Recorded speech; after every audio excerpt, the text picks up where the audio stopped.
Give me one in the chat if you can hear me.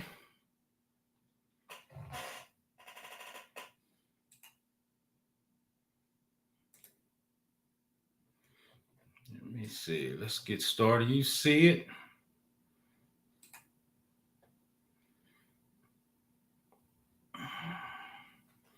Give me one in the chat. We're going to do some small business NIST and just kind of walk through in a high-level assessment. Appreciate you. Shout out to Dwight. Shout out to Daniel Lee there on LinkedIn. I appreciate you, Daniel. Everybody's welcome. Jeffrey Johnson. Shout out to my man, Ty. Let me know if you can hear me now, Daniel. Give me one if you can hear me. Maybe I need to go over there on LinkedIn. I never had problems on LinkedIn. Give me a second. Let me pop over there. No, I don't do a lot of LinkedIn.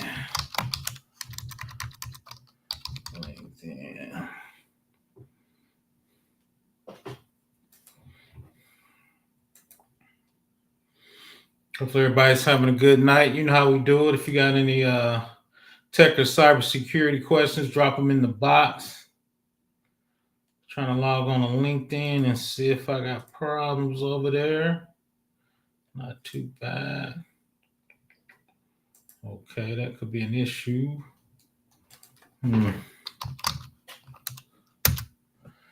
Let's see what's going on.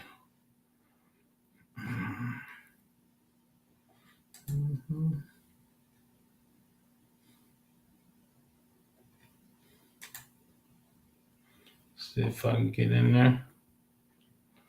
See, I'm over there. Let's see. Okay. Oh, I don't want to mess up his name. He said he can hear me over there on LinkedIn.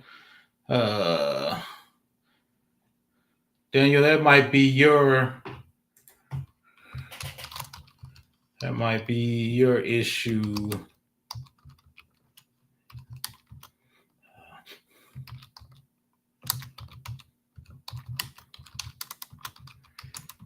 So let me see. I'll put that over there. Let's get going. Let me check my resources I got on this machine since I done got LinkedIn fired up over there. It's not doing too bad. Let's get going. Whew, PBO tired, man. PBO need a vacation. So let's see where we at. Yeah, my man, I don't mess his name up. Shout out to the CISP came in. And I just told Daniel since my man K can hear me on LinkedIn. Shout out to Chris, GRC Mafia. I'll reach out to you tomorrow, Chris, so you can help me finish my course. So I won't get in trouble. I think I'm already in trouble, but shout out to Chris. Gonna help me finish my course. So let's get going. So most people know I'm an 800-53 guy. I've been doing it forever. So we're just gonna look at the 20 families in the NIST 800-53.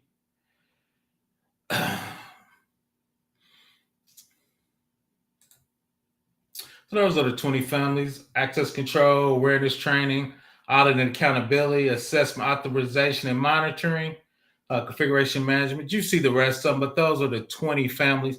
So even in a small company, when we do a risk assessment and a certification or authorization of an NIST 800-53, we're going to touch on all these families. Now, some of these families we might, kind of skip. Kind of like maintenance, like you might skip. A lot of smaller companies are doing most of their stuff in the cloud. A lot of them skip system and service acquisition, which I don't think you should, but those are facts. So, but that's the NIST 800-53. So we're gonna kind of walk through like we're a small company, kind of hit most of these, or just talk about how we would handle them. So right off the bat, the first thing is I usually split it up into management and technology. So the management piece will be policies and procedures for these 20 families. So how are you doing them? Having the CISO or the CIO or the privacy officer, aka Dwight, sign off on some of these policies. All right. So A lot of the time we'll talk about in the future, we would generate a lot of these strictly um, Copilot or Chat GPT, generate you some base policies and some base procedures. Then you can customize them for your business, like access control. Are you using Active Directory? Are you using AFDS in Azure? Are you using Active Directory on the cloud and syncing it to AWS? Right. So that's kind of your access control. Then on top of that, how do you onboard people? So if I'm a cyber guy, that's my job role. How do you onboard me? Right. I get my laptop, my MFA, my CAT card. Then how do I get my group's privileges and rights to SharePoint, Office 365, if I'm in AWS, if I'm on-prem? So what does that onboarding looking like? Facts. I don't even say much in my pay grade. Facts, man. I don't dare. Now I'm an individual contributor. I don't sign for very much. That's the setup. But that's it, kind of. So these are the policies once again, basically for this 800-53, and from a small business. And I get help a lot of times. Somebody's trying to bid on some government work or some state work. Or shout out to one of my other young buddies is, which I shouldn't do. People reach out to me. I show up for oral presentations for RFPs and RFIs. I be people, CISOs and privacy officers, and I get 3% of the company. But 3% of zero is what? Zero. So I probably own 3% of about 20 companies, right? So that's kind of PBO's give back. So let's keep rolling. Once again, I'll probably drop the link in a minute. If you got any questions or statements, anything on tech or cybersecurity or privacy or risk, just drop them in the chat.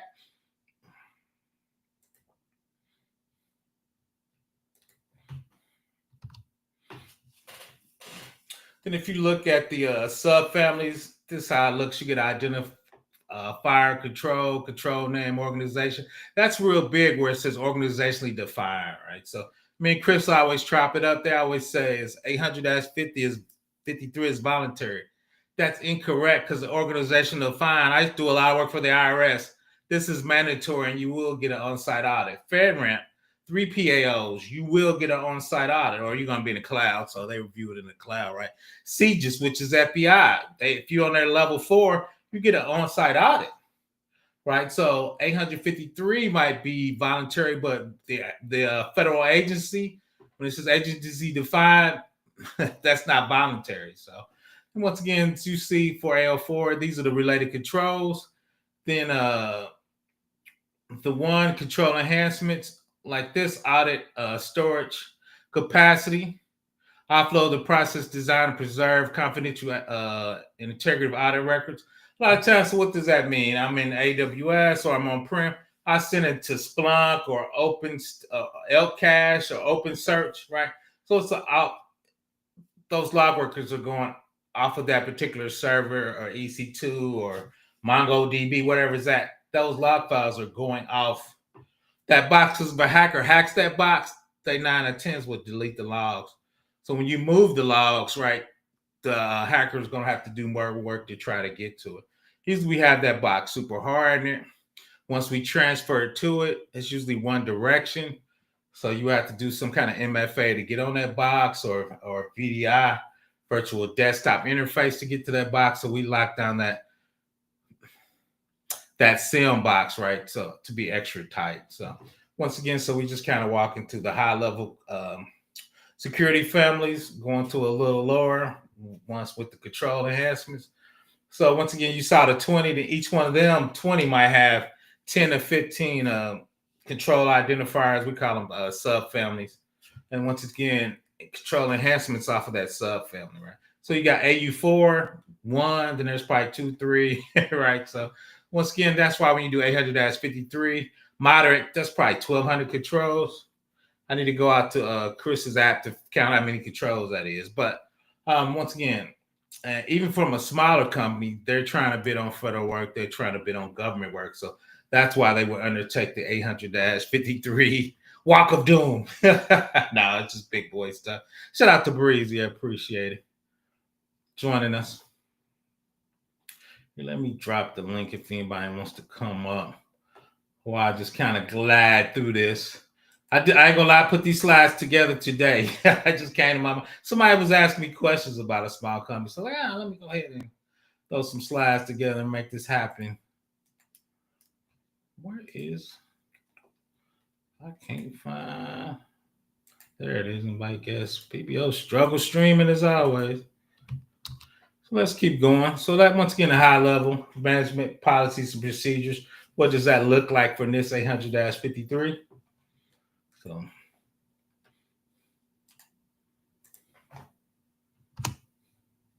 So we're going to look at the plans, right? So we talked about policies and procedures. So these, I think, are the top 6 plans you would need to do for NIST 800-53. Okay, let's see, Jim. Oh, that's good. No, that's a good point. Small businesses are afraid of 853 because many don't know they're not required to implement high or moderate baseline. Yeah, that's true. But remember, the organization defined all the ones I know. But once again, I do big systems. They're gonna make you do moderate. All of them are moderate. But yeah, if I was, but I think you're correct. If I was doing a small business, I would definitely start out with low. And I forgot to clip that slide off, but I'll probably do it real quick so we can look at some of the high, moderate, and low controls. So let's check this out real quick.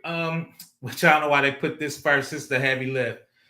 System security plan required by PL2. System communication protection policy procedures describe the system, its environments, the security controls, implement and how they're maintained. It includes system boundaries, categorization for FIPS 199. And of course, mapping it to we looked at some of those controls right before that, right?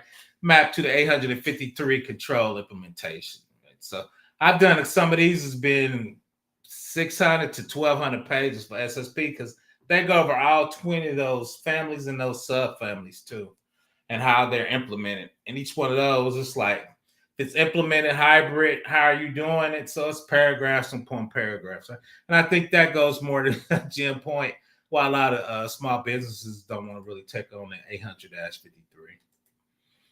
But we're here for it, so let's keep going.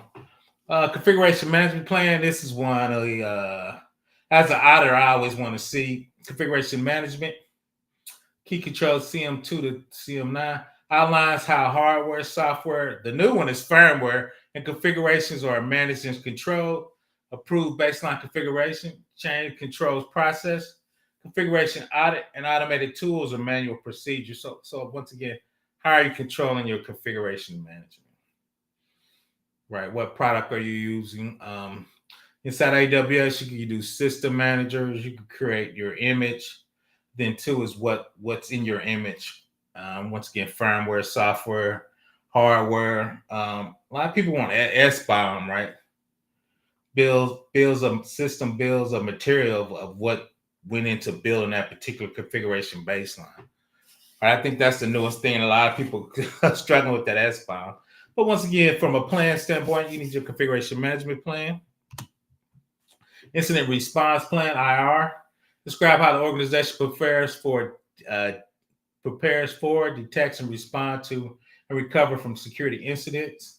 The big ones is roles and responsibilities, incident categories and security levels, communications, and lesson learned. Right, I did an incident response exercise inside for study GRC inside Discord. Shout out for them for helping me do one. So we just kind of did an incident, talked about the communication, talk about the lesson learned, talk about the responsibilities, and what would happen if that particular incident. Right? So you really want to practice it before you have an incident, so you understand once again communication, who talks to who, and how do you even do that. And I think a lot of people miss out because when it happens, you're gonna be scrambling. So you at least want to have that. We used to always say if we can't do the easy stuff, we ain't gonna never do the hard stuff. So what does that look like? So my man Dwight said.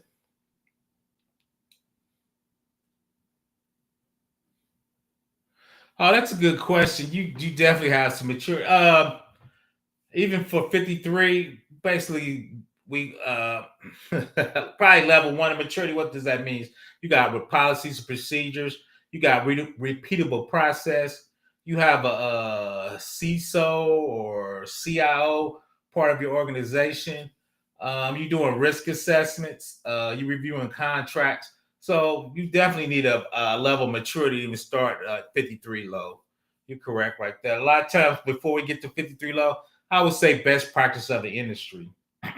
How you harden an operating system. If you're Windows, Microsoft has those, right? What kind of software? Do we have some ticketing software? Do we have some security program? It could be in spreadsheets, but we need a program. So that's definitely a good question to write. So repeatable processes. You got your management people went in place and in structure. And each one of those, once again, for procurement, some software, risk assessments, CTL, if we're using software or creating software for processes. We were talking about that in Discord. What's your programmer's training for secure coding, right? So just some basic training. It doesn't have to be super. A lot of people do know before, and that's a lot of check your box, but at least some of that, like Dwight said, 53 low, you at least need to have some baseline maturity. I don't want to think you'll be a startup doing that type of stuff, but no, it's some basic maturities and some basic processing. Part of 53 low is we helping you create those, right? Configuration management, configuration board to approve changes and responsibilities, scanning, vulnerability management. All these plans we already talk about should be in place or talked about when you go even doing 53 low. Once again, anybody got anything, put them in the chat, bring them up. Contingency planning and business continuity ensures recoveries of essential functions, disruption or disaster, system recovery strategy, backup procedures, alternate processing, right? So since I was at DOD, the 9/11, if somebody takes you out, can you roll over to another? I used to actually print checks in the location I was. If that something happened and we couldn't pay people, it would automatically roll over to another state and those checks would automatically print. But once again, what is your alternate processing location? What's your system recovery? What's your backup? What's your return operation or RTO or RPO? How much data you're going to lose, right? MTTR, mean time to recovery, right? So all that stuff's going to be built into your contingency plan, your business continuity. And I should have put another slash in there. Your disaster recovery plan. Once again, shout out to White. All of that'll be in your maturity planning. You're getting ready, even for a small company, you should have that. Right? And what does that look like?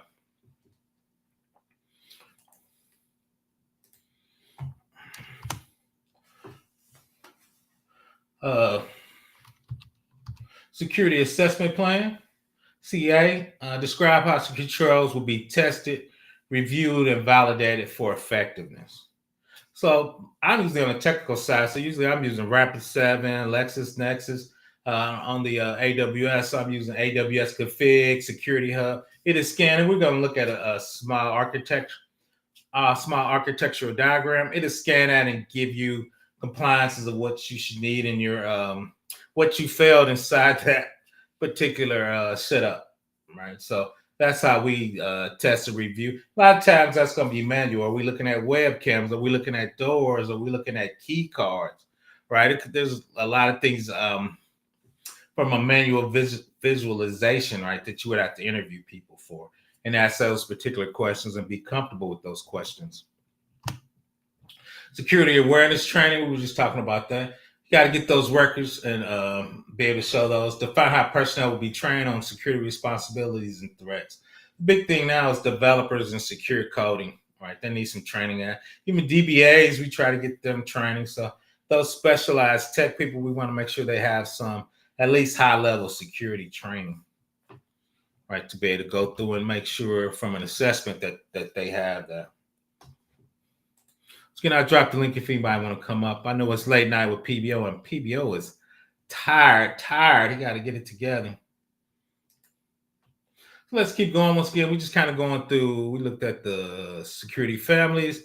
We talked about policies and procedures. Now we're going to talk about the basic plans we should be looking for, right, or help build. And to be honest, a lot of those you can build the template or stub with Copilot or ChatGPT to get you started, right? So we want to take advantage of the tools we have. Privacy plans. Shout out to the white control family. Authority and accountability. IP individual participants required when handling PII. Data collection, minimization, consent, and individual rights. So I'm trying to actually add that more into my security assessment because privacy, I think it's playing. It's becoming more prominent in your assessment, especially for federal and state contracts. They're really digging in that privacy. And now people talk about GDPR and CCPA. So, what's your data collection? What's your minimization? You gotta have consent and individual rights to that data, right? Especially if you're handling PII. And I think that's one of the newer plans that are coming out. So, I'm gonna send a shout out to my man Dwight. That's kind of his area of expertise. He'll be handling the privacy plan a little more. Like I said, PBO's coming up to speed on that. Like I said, NIST 800 R4 touched on a little bit. R5 privacy got a lot bigger, right? So I think once again from the GDPR and CCPA, a lot of people are touching on a privacy a little more.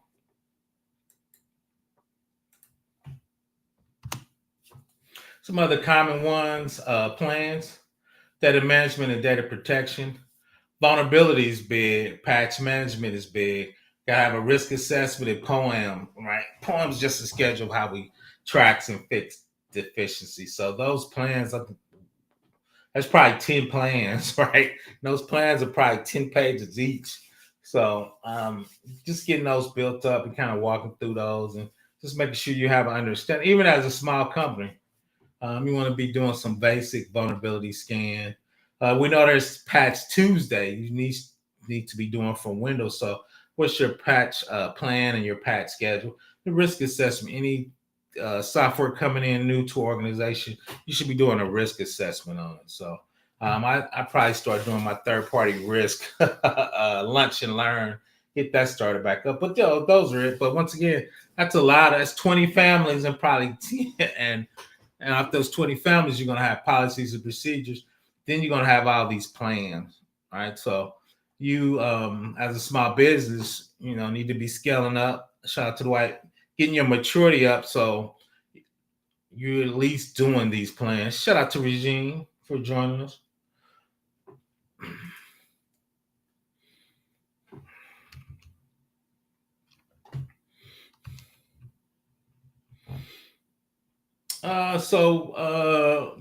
When you're doing assessment, we need to define the scope. What systems or data will be assessed? Federal data. We talked about the CUI. I always think of that when I think of CMMC. Sensitive customer data, like if you got a social security number, name, address, intellectual property. If you got intellectual property for your company, if you're selling jets or Boeing or nuclear power plant, or if you just got the guy made $1 million selling those machine water guns, right? That was intellectual property. Are you trying to be fully compliant with 53 or just use it as a security benchmark? For many small businesses, and I think my man said that focus on low or moderate baseline controls is a practical approach. Yeah, I would just start off with the low. Even if you're doing them in section, like the first quarter, I would start with low and just kind of go into your moderate, right? Just kind of jump because we tried to jump into moderate at DoD. It was vicious. I think I told everybody we had like 10,000 findings. So you want to ease into it, right? So probably start off with the lows, and I'll bring up a slide showing the low, medium, and high checks in there. I should put it in there. PBO was late. And once again, your low, basic internal system with minimal risk. Moderate customer data, business sensitivity, or CUI. High mission critical or life impact, rare for small businesses. Yeah, that's rare for regular businesses, right? So those are the 3 different levels that they have in NIST. So definitely start off with low, kind of get our feet wet, kind of get our toe wet before we jump in there. Let's see.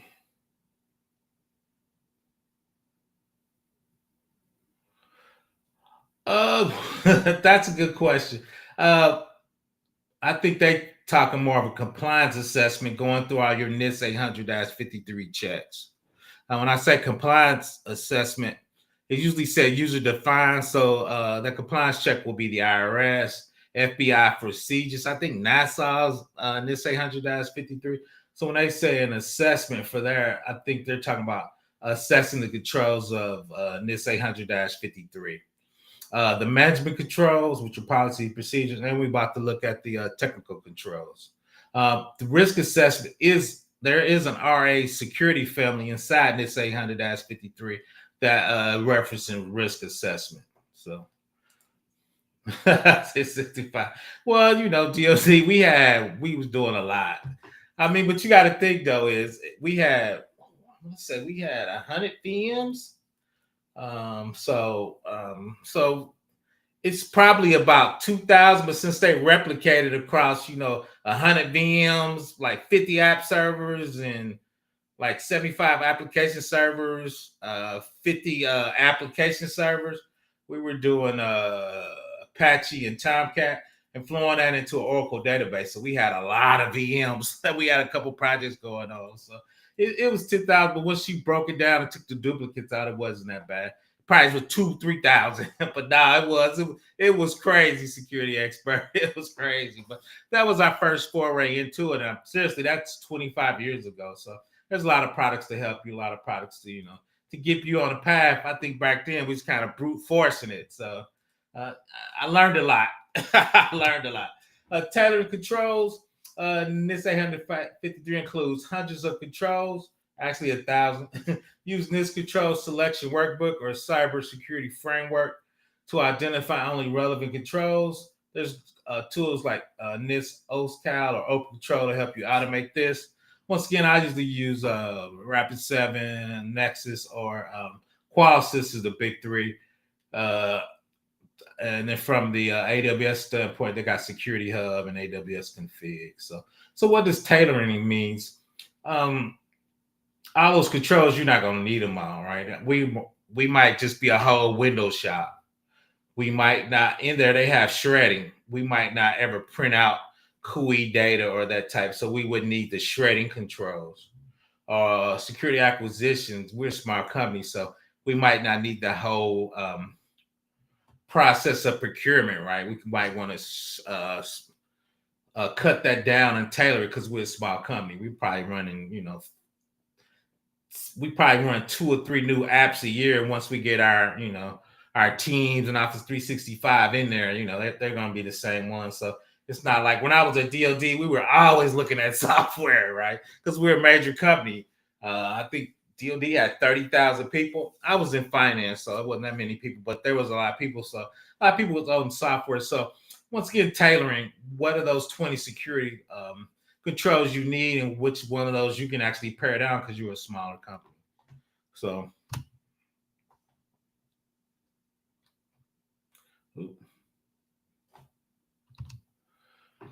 perform the gap analysis, compare your current security operations against your selected controls. Do you already have it implemented? Is it partially implemented? Is it not implemented at all? That's kind of where that poem comes in, right? Is it implemented, partially implemented, not at all? Are your users' accounts created and deactivated properly, onboarding and offboarding? Are you reviewing your system logs regularly? Cryptographical keys are using strong encryption, right? So I thought I was using 1024 key in AES, so you couldn't even do it. I was using RSA key, right? So what strength are your encryption keys are you using, right? But these are each individual checks in all those security families. Remember, we looked at 20. Those are 3 of those subfamilies, right? Account management, that's been creative and deactivating. A lot of people said, when we offboard somebody in a day, all their accounts are deactivated or actually deleted, right? So does it actually happen? Are you pulling tickets? Did they put tickets in? Can you look at the tickets and see when they were put in? Can you have the Windows essay actually say when that person was disabled or when that person was deleted, right? That person was deleted, the information should flow down to the SIMs. So I'm trying to see if it's showing up in Active Directory. if it's correlating to what they got on the sim, right? Maybe they're not logging what they should be logging, right? So all that actually goes in there. Yeah, as security expert, a lot of times they're duplicate. But that's one thing. If I seen people generate those by hand, so now their VMs don't actually quite match up, right? So theoretically, you should have one image. We call it the gold image, and that should be for your web server and your app server and your database for a project.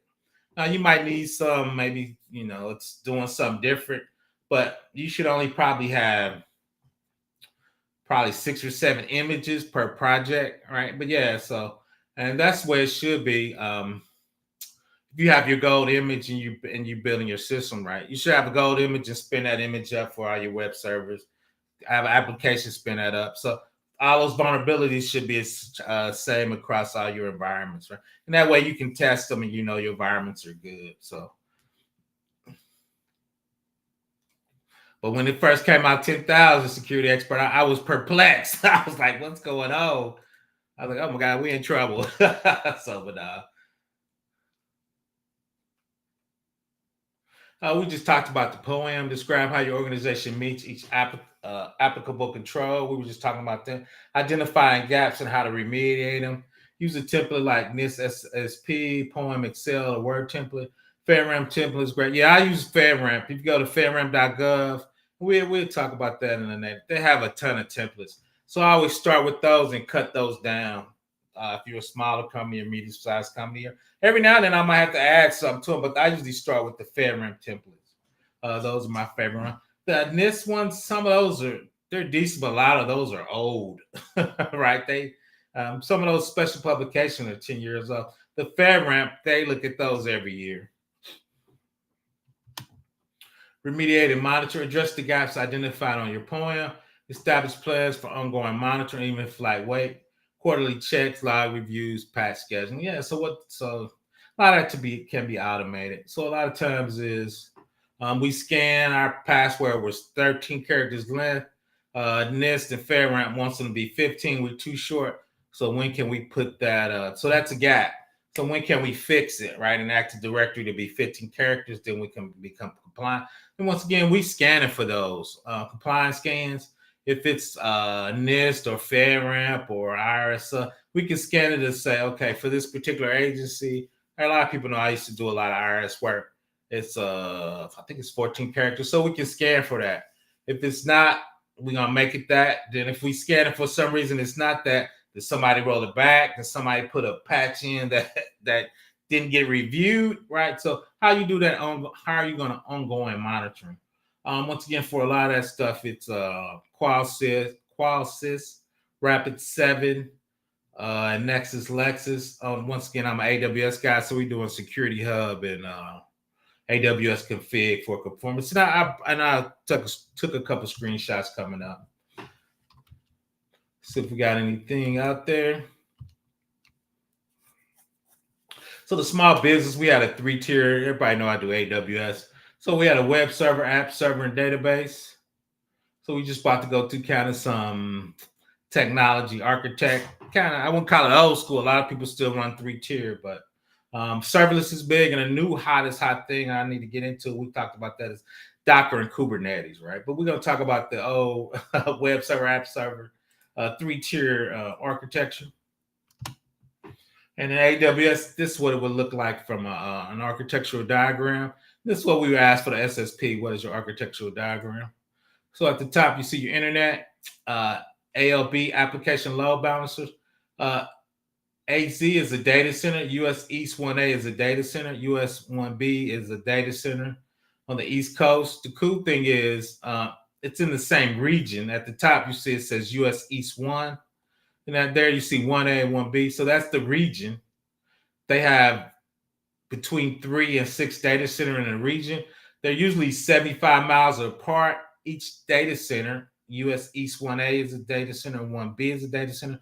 They have separate power, water, and electricity. So if something happens to the electricity, 9 times out of 10, 1B is going to be running on a different electric company. So shout out to AWS. So they got DR and disaster recovery kind of laid out. So So when that comes in, I could put a web server EC2 in 1A and one in 1B. So if 1A goes down, the app server will see that's not available or the correct term is unhealthy, then we'll send out my data over to US 1B, right? So that's how you get availability into a region inside AWS. So from a compliance architecture for us, which would be NIST 800-53, it probably would say the internet to the ALB need to be encrypted. And we're going to look at some of these checks.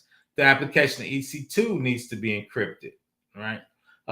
Data going down to the application server, application tier, also needs to be encrypted. And once again, we'll look at these checks. So now we got to say, what security checks do we need to put on the architecture and the technology? We talked about policy, procedures, and plans, right? I always put that in management. So what's the technology checks going to look like from a scanner? What are we going to look at that from a technology standpoint? Yeah, most definitely. A lot of times, a lot of it's going to kind of be learned on the job because I know poems, but if I take a new job, I might not know what architecture they're running. I might know if they're doing CMC, what are they looking for? Are they looking at cameras?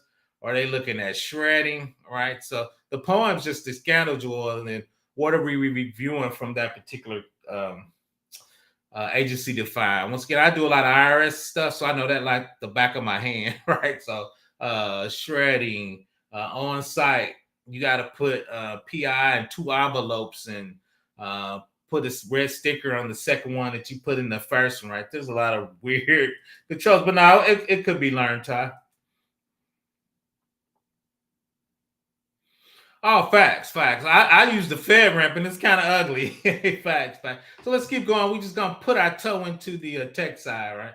We usually talks about policies and procedures. What once again, tech side. So EC2, right? We could be running Windows 2022, 2019. Same thing with the application server. What OS are we running? Then what software are we running on top of that OS? If we running Windows or Linux, are we running Apache? Are we running IIS? Are we running MongoDB? Are we running open source? Are we running closed source? Right? All that stuff should have checks for it and what should be hardening in that particular box in that particular software.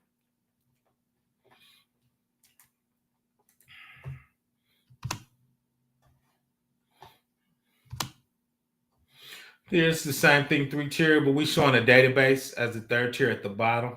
So a lot of times I was an Oracle guy, so Oracle has like 300 checks. So we'd be running on an Amazon Linux, then we probably would be running it an Oracle database because a lot of times Oracle is used on federal projects. A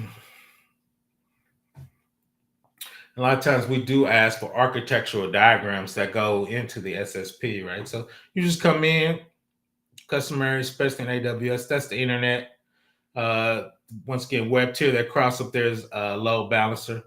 You see also security groups. What in the security groups is a stateful firewall. So we're usually letting in just 443 SSL, maybe 80, right? Application, if it's Tomcat, it's 8080. If it's Oracle, it's 1523, 1526. So that's where those security groups, right? So you controlling your traffic and what traffic you letting in there. Shout out to Zero Trust, right? That's how you start creating subnets and micronets inside AWS, putting those security groups on there. Now here's some of the sets. You see it right there in this 853. There's a conformance pack. You can actually use AWS config. So AC2, we were looking at those controls at the top, right? AC, access control. So AC24, account management, automated audit actions. Here they want you to take your Amazon CloudWatch logs for retention and response. Error logs can assist with security. That's for Elasticsearch logs to CloudWatch. Multi-region CloudTrail for your APIs. You log in what API calls. Once again, it goes into CloudTrail. You can have multi-region is enabled, but once again, these are just the checks. So when you scan your environment using AWS config, it goes through all the things you have in there and make sure that they're in your environment and they're enabled. Like it says here, you need multi-region cloud trail. If you got multi-regions inside your setup, cloud trail logs all your API calls, and everything's pretty much an API call inside AWS. So you should be logging. So if something happens from a breach standpoint, you can go back and see this user called this API to this database, and some in that call got the database hacked, right? So they could trace it back to the user that actually got the database hacked in the service, right? But once again, is the control ID and the assessment and what they expect you to have on it. Right, as you see at the top, that's in this 800-53 controls that we're talking about tonight. And if you're using these particular services in the config role, it's going to look for those, if they're on, how they're configured, and if they're partially or not configured correctly, or partially configured, or fully implemented. So once again, that's how you fill out your poem to say what's good and what's not good. And if it's not good, you got to run it to the cloud team, database team, or who's ever responsible for that particular service, right? So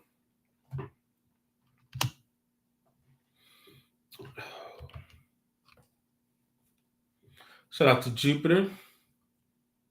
Facts. I believe that one on. Facts. Shout out to NC Worker, definitely one of the day ones.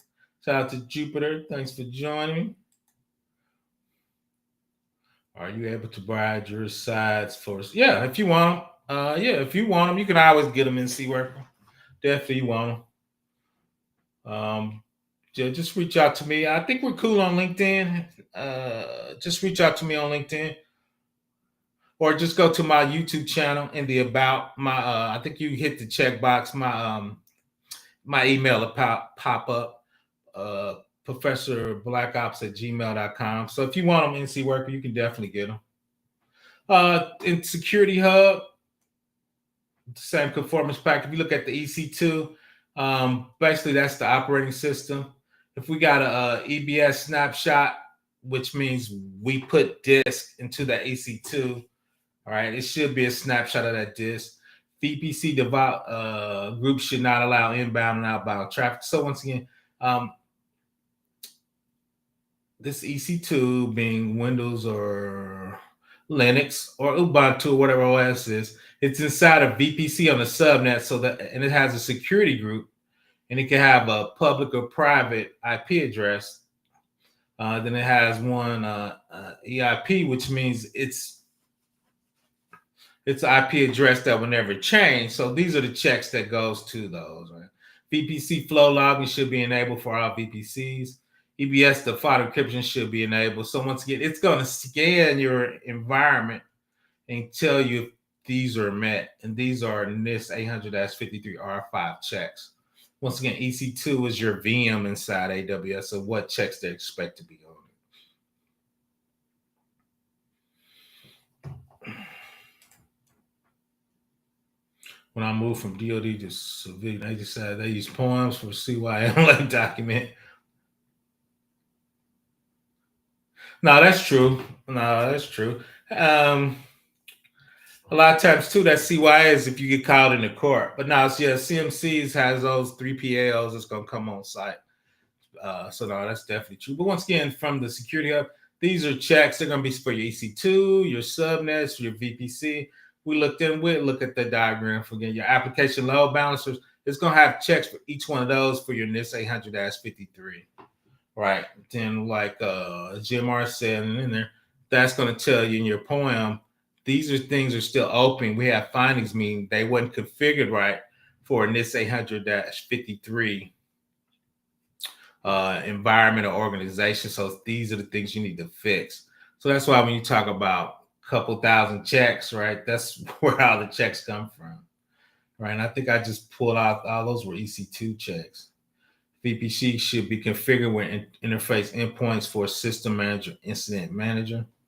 Yeah, I don't think I set that right up. So we're gonna start setting some of those up and scan them. I did a couple of videos under AWS config and Security Hub where I set some stuff up quite not right and scanned it. We were looking at vulnerabilities, and they have their AWS Audit Manager, what it looked like there, and how you could build your poems and keep track of all your findings. So.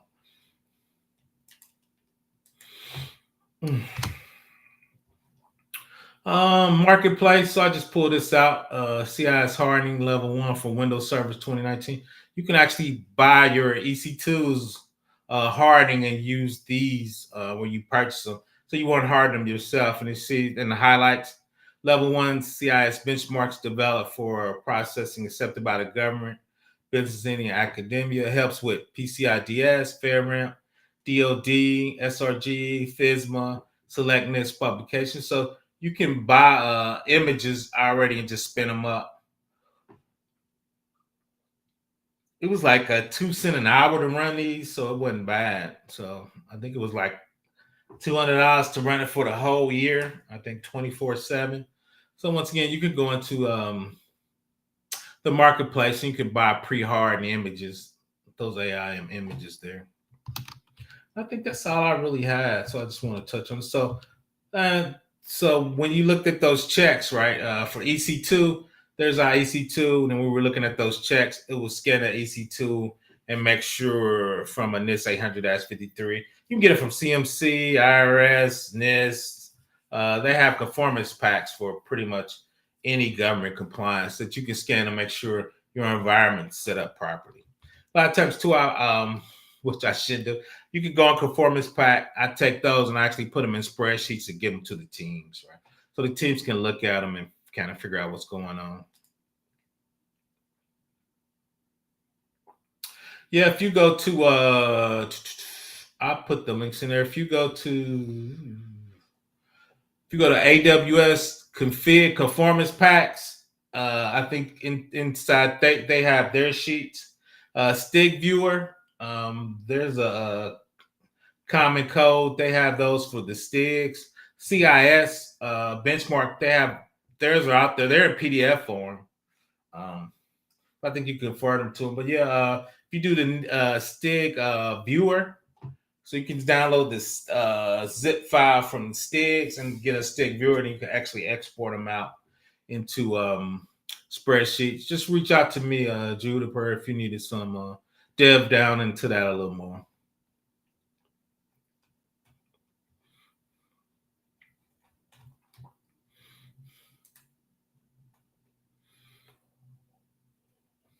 So that's it. I just kind of, excuse me. I kind of just want to touch on it real quick. Let me look up something real quick. I said I was going to do it. This 853 B.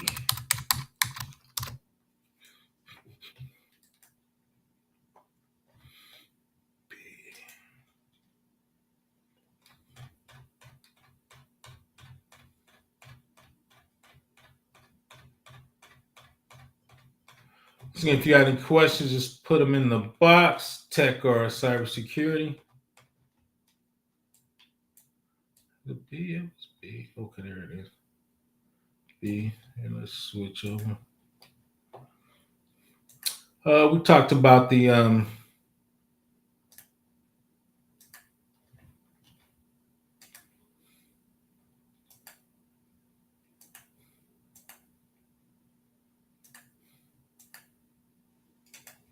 there it is. I'm doing it on the fly. Oh, let's make that a little bigger. Mm-hmm. It's big for the old people. So we talked about low, moderate, and high. Just shout out to Jim if you were growing into it. So each one of those controls, you see where they're low, medium, low, moderate, or high. So you can say I'm doing these lows, which would be the policies and procedures. You would skip all of the twos. You go down to access 3. I think it's just doing the subfamilies and not the enhanced controls.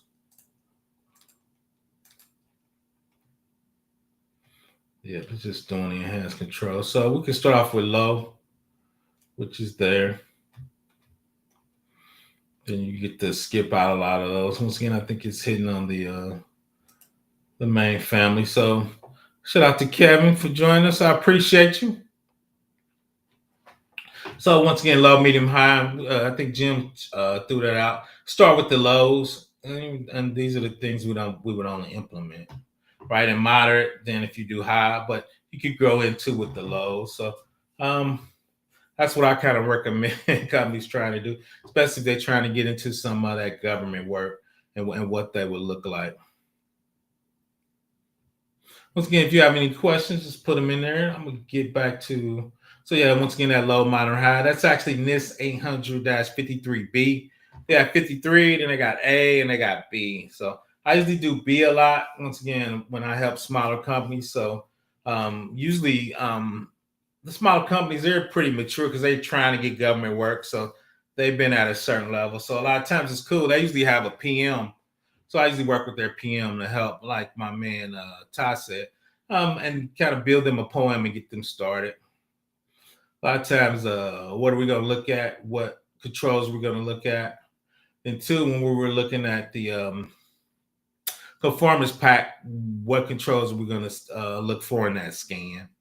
Right? Because if you scan everything, that 53 is going to come out like 10,000 findings, right? So we want to just scan the lows, and what would that look like? A lot of times too is from a hardware standpoint, or using the CIS benchmarks. Those roll up in the NIST schisms, which the IRS scans, which roll up to the schisms, or STIGs, XDOD guy. Love the STIGs. That could actually roll up into a scan. So which benchmarks are you using?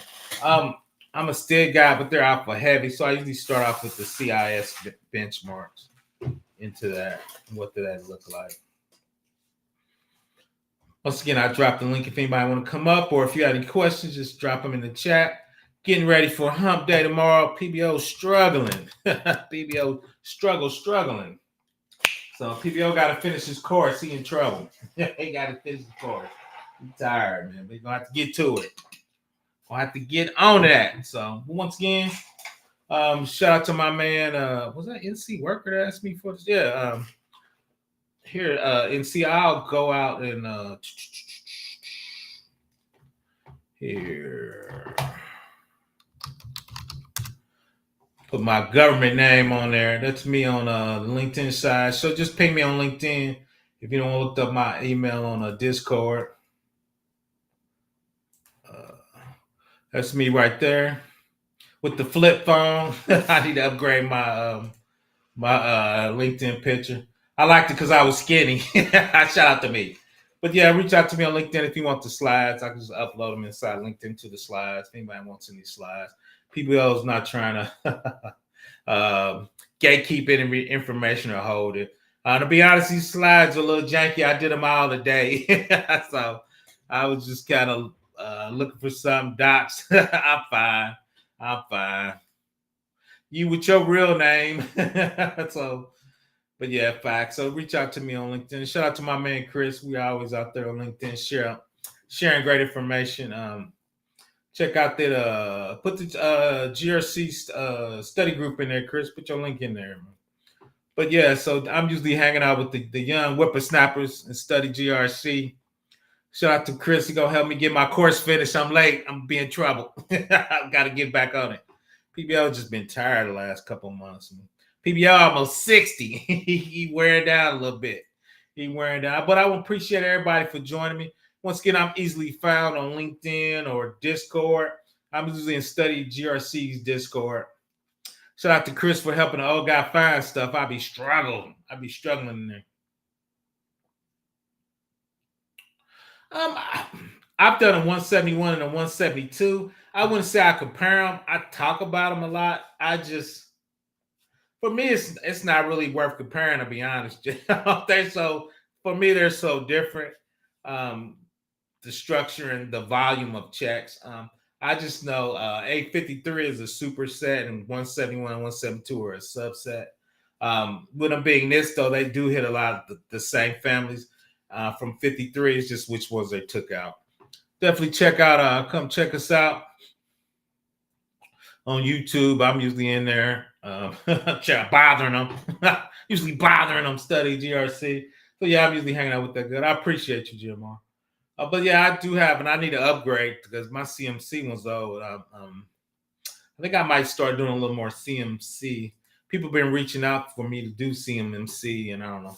But me and Chris talked about it. I think they get a 10-year rollout or a 7-year rollout, but that pace seems to be picking up. I think I call them the big the subcontractors are eating all the food, but they're hiring a lot of people to help them eat. So I've been seeing a lot of movement in the CMC realm, but PBO's super happy where he's at, but we'll see. We'll see. This job market's crazy, man. I just never thought I would see the Fed get laid off like that. So once again, new time, new time, new issues.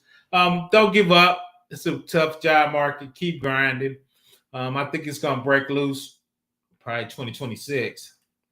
But keep grinding. Don't give up.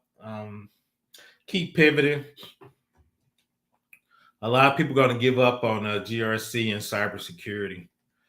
It's just brutal out here. So, but once again, there's a lot of resources out there. Shout out to Chris. He's got our the resources page, and there's a lot of good free and low cost stuff. So make sure you check before you sign up on stuff. The industrial boot complex. So the boot camp. So just make sure you do your research on one if you're gonna do it.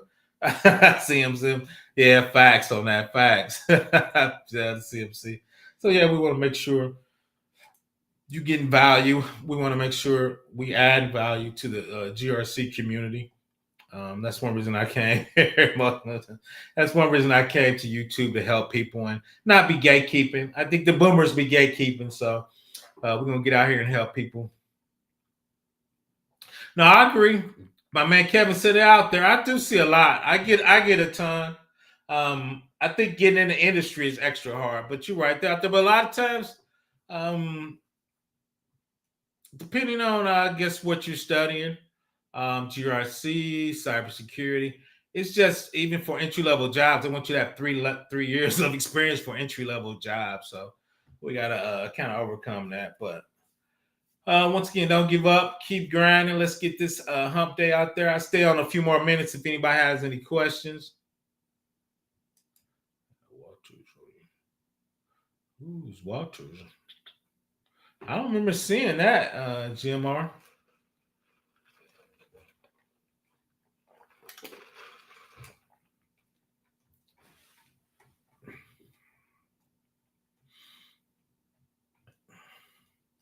I'm hoping to come out with a low cost course. So my man Chris is helping me. He kind of pushing me. PBO tired, but we're gonna make that happen. So I want to shout out to everybody for joining me.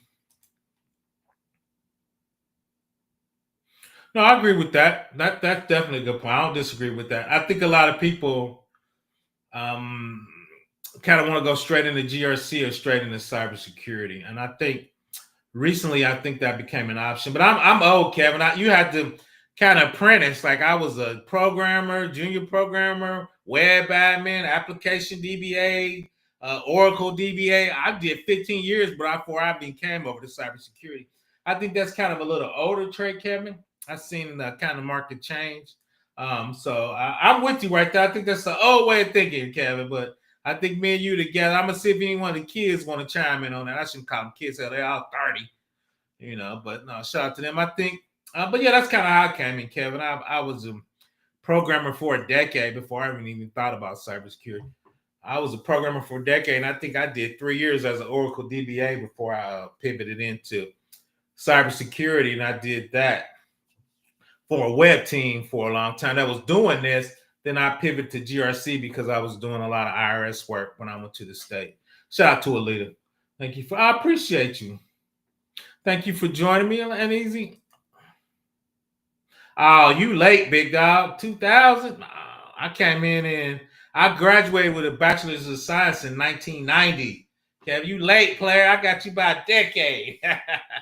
No, it's just because I'm older. But yeah, so now I started off as I got my bachelor's in 1990, and I got my MBA in 1998. So now I was programming in the industry, and I had my first programming job at the college I went to. That was 1988. I was actually writing micro focus COBOL for the university. I actually went to a college prep school, and we were actually programming on a mainframe. So I was actually programming for the university, doing report in 1988 for student research. I was doing micro focus COBOL. Man, that lets you know how old I am. I appreciate you, Jeffrey Johnson. Let's see. I know, man. We got to tighten that up, man. Shout out to the Pacers, man. We didn't look good in the second game, but hopefully we do when we home. The struggle side, it's real facts, man. Let's see, pivoting the Cyber 2022 shot. Yeah, that's cool. Okay, play. Let's see. When did I get in cyber? Ooh, I was at DoD. That might have been 2005. I was at DoD doing Oracle, PL SQL, DBA, and Java.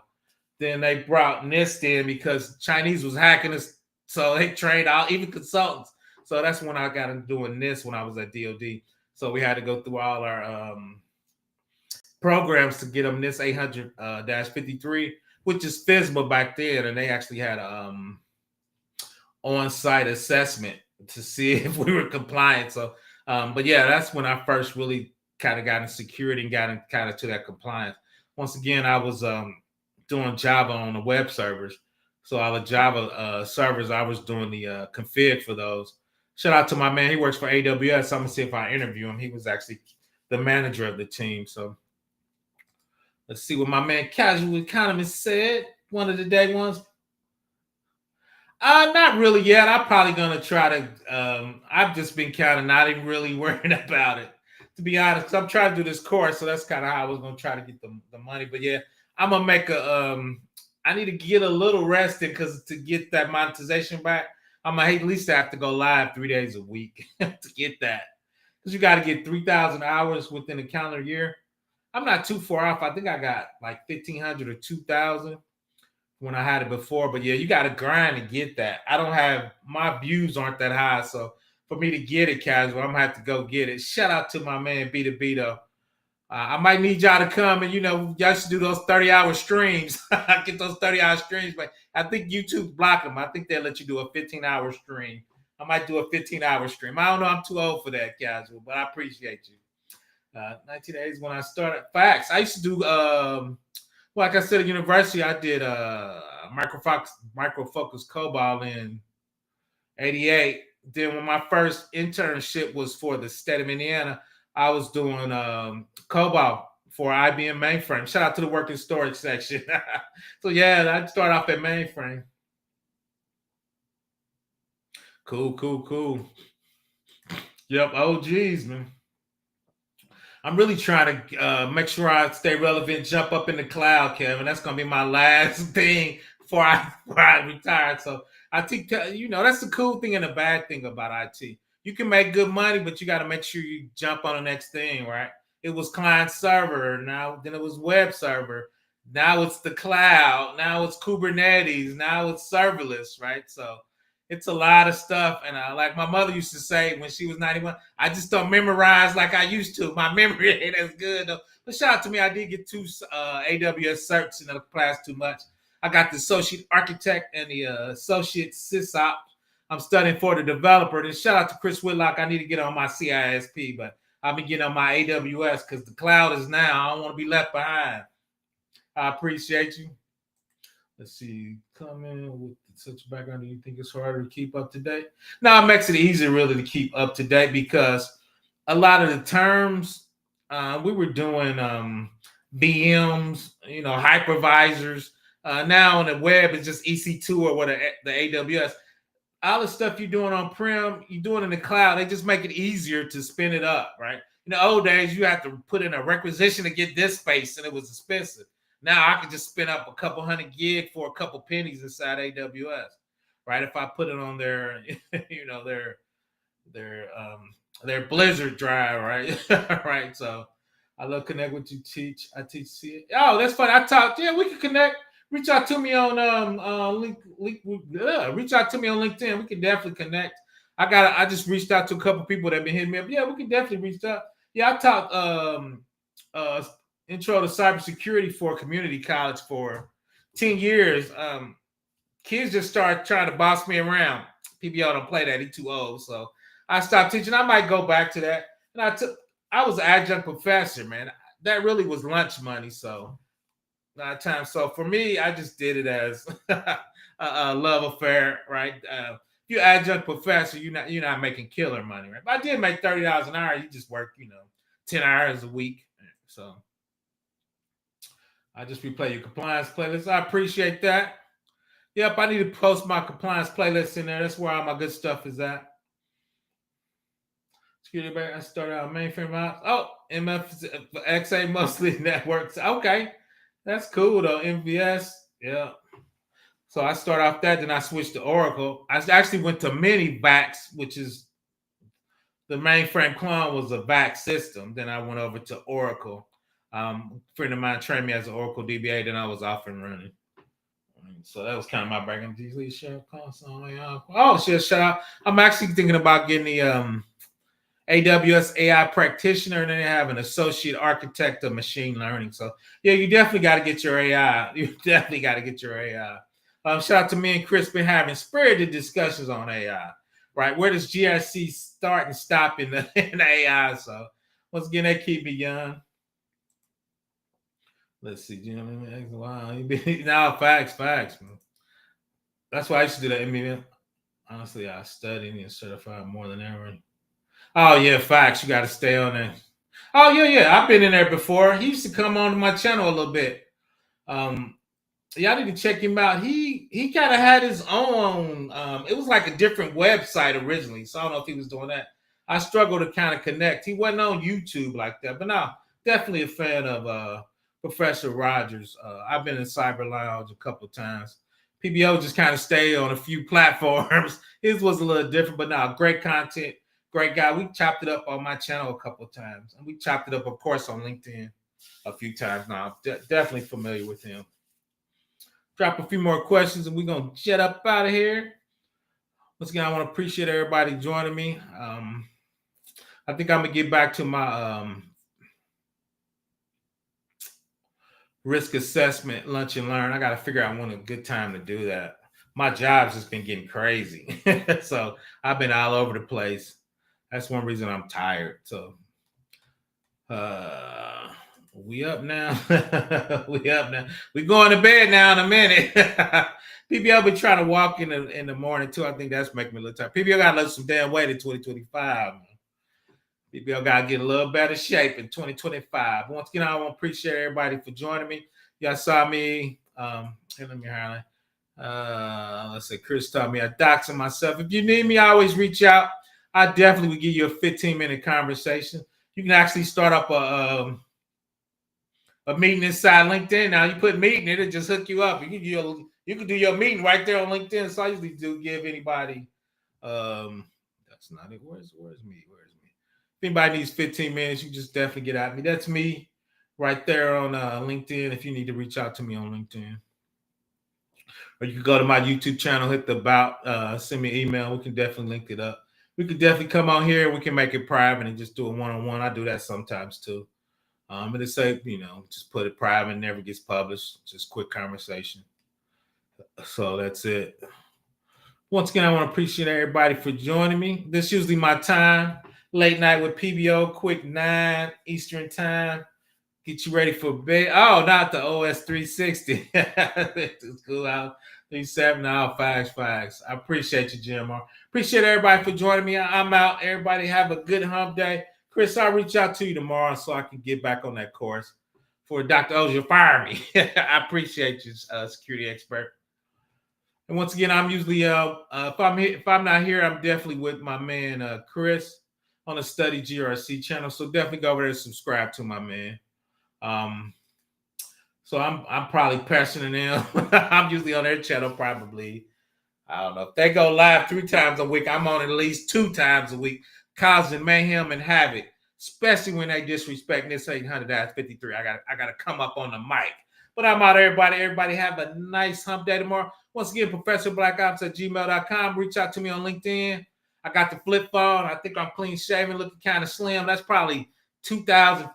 I need to upgrade that pic. But once again, I'm out. Thanks for people for joining me. Good.